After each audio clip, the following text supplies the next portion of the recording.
쌍계 제당 조기 종남나 장추 빨두 당리 겹수치 닭기 진소 기빼 종남기 돌라 벤치 쌍계 득발쇼. 예, 지난 7강에서 네 번째 항목 귀 이전 알아야 할 것에 대해서 설명드리면서 귀 이전에 삼보의 공덕을 알고 귀해야 한다고 설명을 드렸는데, 삼보 가운데 첫 번째 부처님의 공덕에서 위대한 몸의 공덕까지 설명을 드렸습니다. 부처님의 위대한 몸의 공덕은 부처님께서 30 이상 80종호를 갖추고 계신 것인데, 이 30 이상 80종호는 부처님께서 전생에 3아승기급 동안 육바라밀을 수행해서 방편자랑과 지혜자랑을 쌓으셨고, 그 공덕으로 보리수아래에서 깨달음을 성취하셨고, 깨달음을 성취하셨다는 표상으로 일반 사람들의 몸과는 다른 32개의 큰 특징과 80개의 세분화된 특징을 지니고 계신 것이라 설명을 드렸습니다. 이와 같이 30 이상 80종호는 지혜와 방편의 공덕을 갖춘 부처님의 몸의 수승함을 의미하고, 실제로 표현하기 어려운 것들이 있지만 이처럼 정수리에 6개가 있고 머리는 나발 모양이고 미간 사이에 백호가 있고 몸이 전체적으로 금색으로 빛난다는 것들은 불상을 제작할 때 표현되어서 제작된다고 설명을 드렸습니다. 이번 강의에서는 두 번째 위대한 음성의 공덕, 세 번째 위대한 마음의 공덕, 네 번째 위대한 행의 공덕에 대해서 살펴보도록 하겠습니다. 부처님께서는 다양한 언어로 수많은 질문이 이어져도 그 각각의 말로 알아들으시고 묻는 이의 근기에 맞게 설법하시는 위대한 음성의 공덕을 갖추셨다고 합니다. 현재 인도에서 사용되는 언어가 약 465개라고 하고, 인도의 행정구역이 연방 직할지를 포함해서 36개이니까는 사용되는 언어 465를 36으로 나눠보니까는 한 주 또는 한 연방 직할지에서 약 12개의 언어가 쓰이고 있다는 말이 돼요. 이 지도에서 보면 부처님께서 주로 활동하셨던 지역이 이 비하르 주인데요. 이쪽 네팔과의 국경 지역에 위치한 부처님의 탄생지인 룸비니를 제외하면은 부처님의 8대 성지 중 7개 성지가 모두 다 이 비하르주에 위치해 있어요. 현재 인도에서 정책적으로 채택하고 있는 언어는 힌디인데요. 이 비하르주에서 사용되는 언어는 영어하고 우르두어를 포함한 7개 이상의 언어가 사용되고 있습니다. 현 시대뿐만 아니라 부처님 당시에도 다양한 언어가 사용되었을 거고요. 그래서 부처님께서는 이렇게 다양한 언어로 질문을 받아도 그 질문을 다 이해하시고 답을 해주셨다고 해요. 질문자와 같은 언어로 대답을 해주셨는지는 잘 모르겠어요. 그러나 부처님 제세 시에 가장 번창했던 나라는 마가다국이었고, 부처님께서 마가다국을 중심으로 활동을 많이 하셨기 때문에 학자들은 당시 마가다국의 방언이었던 뿌라크리티어로 설법을 하셨을 거라 추측을 하고 있어요. 여기서 또 한 가지 여담을 말씀드리면요, 부처님께서는 인도인이셨고 인도말로 설법을 하셨으니까는 저희 스님들이 부처님께 축원을 할 때 인도말로 축원을 하고, 불자들이 부처님께 소원을 빌을 때 인도말로 소원을 빌어야지 한국말로 하면은 부처님께서 알아들으실 수 있으실까요? 라는 질문을 받으면은 무엇라 대답을 해주시겠어요? 아마 대답은 부처님께서는 모든 것을 다 아는 신통력을 갖추고 계셨으니까 어느 나라 말로 해도 다 알아들을 수 있을까라고 대답을 해주실 듯해요. 그리고 수행 정진, 기도를 열심히 하시는 분들 가운데 기도 중이나 꿈속에서 불보살님들을 칭견하고 계신 분이 많이 계실 듯한데요. 그때 불보살님이 인도어로 말씀을 하시는지 아니면 한국어로 말씀하시는지 아니면 다른 어떠한 방법으로 가르침을 주시는지 잘 떠올려 보면은 부처님의 음성 공덕을 이해할 수 있지 않을까 생각합니다. 아무튼 부처님께는 60가지의 음성 공덕이 있어서 가까이서 듣거나 멀리서 들어도 다 같은 크기의 소리로 들리고, 많은 중생이 동시에 질문을 해도 동시에 각각의 질문에 모두 답해 줄 수 있으시다고 합니다. 그리고 반야경의 종류에는 8천송 반야경, 2만송 반야경, 10만송 반야경이 있는데, 부처님께서 이 경들을 따로따로 각각 설하신 것이 아니라 반야경 하나를 설하셨는데, 상근기의 중생은 그 설법을 8천송 반야경으로 이해를 하고, 중근기의 사람은 2만송 반야경으로 이해를 하고, 하근기의 사람은 10만송 반야경으로 이해를 했다고 해요. 그리고 부처님께서 설법을 하실 때 목련존자가 신통력으로 여러 세계를 다니면서 부처님의 음성을 확인해 보았는데, 거리에 상관없이 크지도 작지도 않은 똑같은 한결같은 목소리로 들렸고, 그 소리가 어디까지 들리나 살펴보았는데 어디까지 들리는지는 그 끝을 알 수가 없었다고 합니다. 부처님께서는 이와 같은 위대한 음성의 공덕을 모두 갖추고 계시니까 이와 같은 음성의 공덕을 알고 부처님 불법계 귀의를 해야 하겠습니다. 다음은 부처님의 위대한 마음의 공덕을 알고 귀의하는 것에 대해서 살펴보겠는데요. 이 위대한 마음의 공덕에는 일체지의 공덕과 연면의 공덕 두 가지가 있습니다. 저희가 수행을 통해서 얻을 수 있는 세 가지의 지혜가 있는데, 이를 삼지라고 하는데요.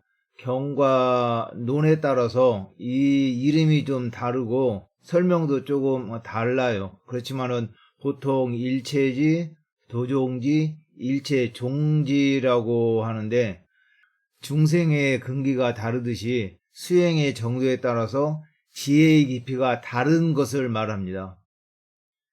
일체지는 일체법의 총상을 아는 지혜, 성문과 영각의 지혜이고, 도종지는 세간과 출세간의 모든 도의 종류, 그러니까 도라고 하는 것은 깨달음에 이르는 데 필요한 수행의 방법과 모든 수행의 종류, 그 개별적 차이, 별상을 두루 아는 보살의 지혜이고, 일체의 종지는 총상과 별상을 다 같이 통달한 부처님의 지혜를 이야기하는데, 여기에서 일체지하고 일체종지를 같이 써서 부처님의 지혜를 이야기하기도 합니다. 그래서 일체지라고 하면은 이 성문과 영각승의 지혜뿐만 아니라 직접 보지 않으셔도 누가 어디서 무엇을 하는지 손바닥에 놓고 보듯이 모든 것을 훤히 다 아는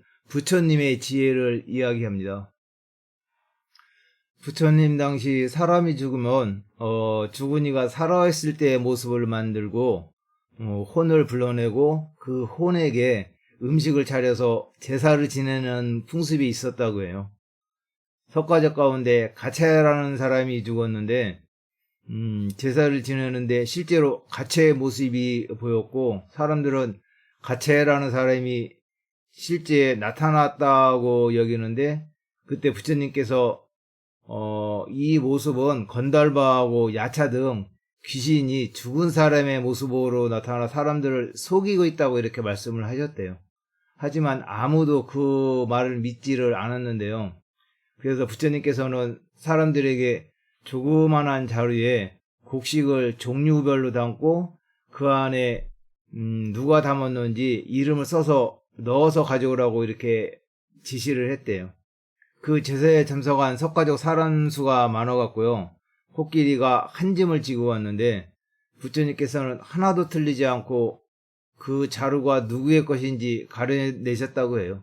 그제서야 사람들이 부처님의 말씀을 믿었다고 합니다. 부산 광성사 손한스님께서 번역하신 람님에 나오는 내용을 말씀드렸는데요. 책에는 단순히 그 자루가 누구의 것인지 가려내셨다고만 설명이 되어 있는데, 부처님께서 곡식을 자루에 종류별로 담아오라고 하셨으니까는요. 아마 자루를 열어보시지 않으시고도 그 자루 안에 무슨 종류의 곡식이 있는지를 말씀하시고 또 그것을 누가 자루에 담았는지까지 말씀하지 않으셨나 이렇게 생각을 합니다. 혼자 있으면 다른 사람이 잘 모르리라 생각하고 함부로 행동할 수도 있는데 부처님께서는 막힘없이 항상 저희를 지켜보고 계시니까는요. 늘 불보살님이 옆에 계신다는 마음으로 항상 조심스럽게 행동해야 되겠습니다. 다음은 연민의 공덕인데요. 이 위대한 연민의 공덕은 저희가 저희 자신을 아끼고 사랑하는 것처럼 부처님께서는 모든 중생들에게 그러한 연민, 즉 대자비심을 갖고 계신다는 것입니다. 실대 달라야라마 존자님께서 쓰신 관세음보살 찬탄 기도문에 이와 같이 자비의 공덕이 잘 표현되어 있습니다. 한번 읽어드리면은 우리가 스스로를 소중하게 여기고 사랑하는 마음을 한 방울의 비라고 한다면 부처님께서 중생을 사랑하는 마음은 내리는 비 전체에 비유할 수 있다라고 말씀하셨습니다. 일체 중생이 항상 고통으로 괴로워하는 모습을 보고 그들에게 대자대비의 마음을 끊임없이 베풀어 주심이 부처님의 한량없는 자비의 공덕입니다. 다음으로 위대한 행의 공덕에 대해서 설명을 드리겠는데요. 이 행의 공덕은 다시 몸의 행공덕, 음성의 행공덕, 마음의 행공덕으로 나누어져 있습니다.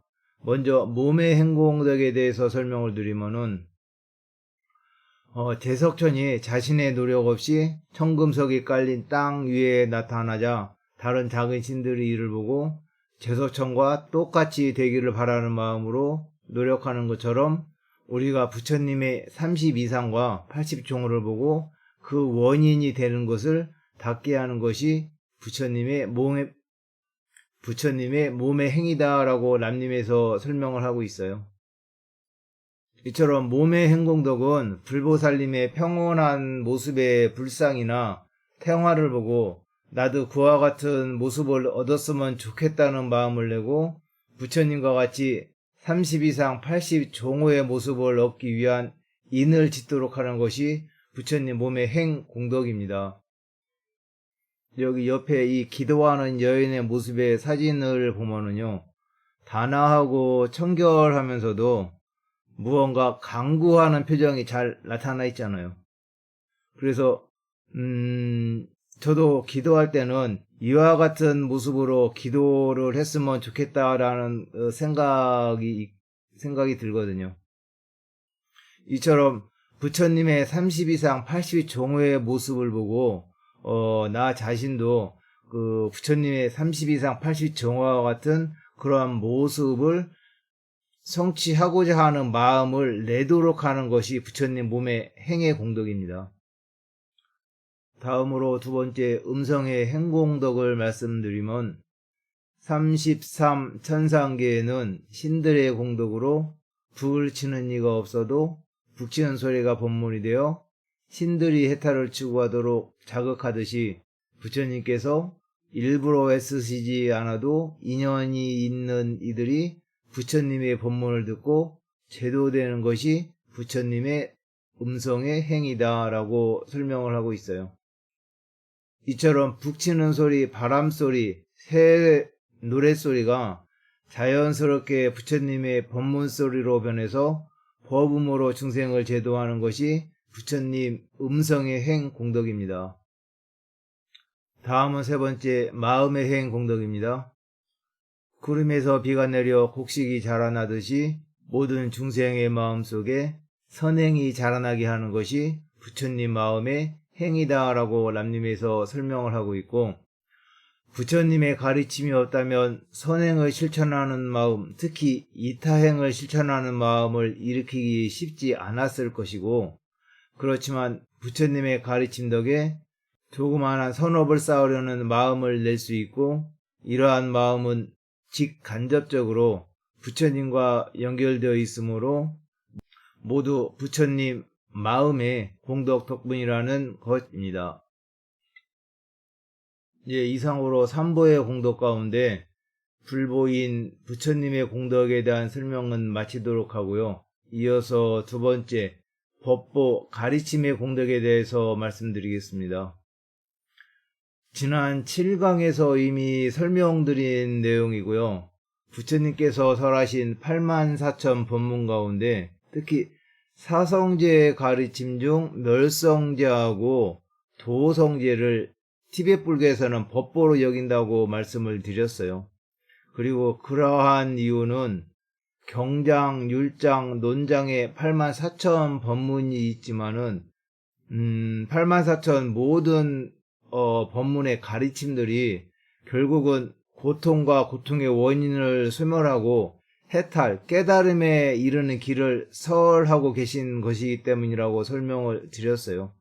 그래서 부처님의 가르침은 다른 외도들의 가르침에서는 찾아볼 수 없는 고통과 고통의 원인을 멸하고 중생들을 해탈로 이끄는 공덕이 있습니다. 마지막으로 삼보의 공덕 가운데 승가의 공덕입니다. 승가는 부처님의 가르침에 따라 수행하는 승려들의 공동체이고 이 공동체의 구성원 원래 성문승, 영가승에서는 수다원과 이상을 성취한 승려들이고 대승에서는 최소한 초지보살에 오른 승려가 4명 이상 모였을 때 승가라 하지만은 현대에는 이러한 가위에 오르지 못했어도 부처님의 가르침을 따라 수행하는 승려가 4명 이상 모였을 때는 승가라 한다고 설명을 드렸어요. 티베트 불교에서는 불가에 이르는 단계를 자량도, 가행도, 견도, 수도, 무학도 이렇게 5단계로 설명하기도 하는데 승가의 구성원이라고 할 때에는 이 5단계 가운데 견도 이상의 과의를 성취한 승려를 말합니다. 이 견도는 말 그대로 마음의 성품을 본 가위, 공의 성품을 분명하게 인식하는 단계이기 때문에 흔들리지 않는 불타전의 마음으로 다음 단계인 수도 단계를 거쳐서 무학도에 이르게 됩니다. 이처럼 성문 영각승에서는 수다원과 이상, 대승에서는 초지보살 이상 또는 견도 이상의 과위에 오른 승부는 조금씩 다르지만은 번뇌장과 소지장을 제거한 공덕, 수승함을 지니고 있습니다. 괴로움과 고통에서 벗어나기 위해서 무작정 삼보께 귀의하는 것이 아니라 이처럼 왜 삼보가 귀의처인지 삼보에 어떠한 수승함이 있는지 알고 귀의를 해야 흔들리지 않는 믿음으로 깨달음에 이를 때까지 귀의를 할 수가 있겠습니다. 이상으로 귀의 전 알아야 할 것으로 삼보의 공덕을 설명드리면서 부처님의 공덕은 4가지의 공덕이 있어서 위대한 몸의 공덕, 위대한 음성의 공덕, 위대한 마음의 공덕, 위대한 행의 공덕이 있고 세 번째 위대한 마음의 공덕은 다시 2가지로 나누어져서 일체지의 공덕과 연민의 공덕이 있고 네 번째 위대한 행의 공덕은 3가지로 다시 분류가 되어져서 몸의 행공덕, 음성의 행공덕, 마음의 행공덕, 그리고 법보인 가르침의 공덕, 그리고 마지막으로 승가의 공덕에 대해서 설명드렸음을 말씀드리며 이만 마치겠습니다. 끝까지 수강해 주셔서 감사합니다.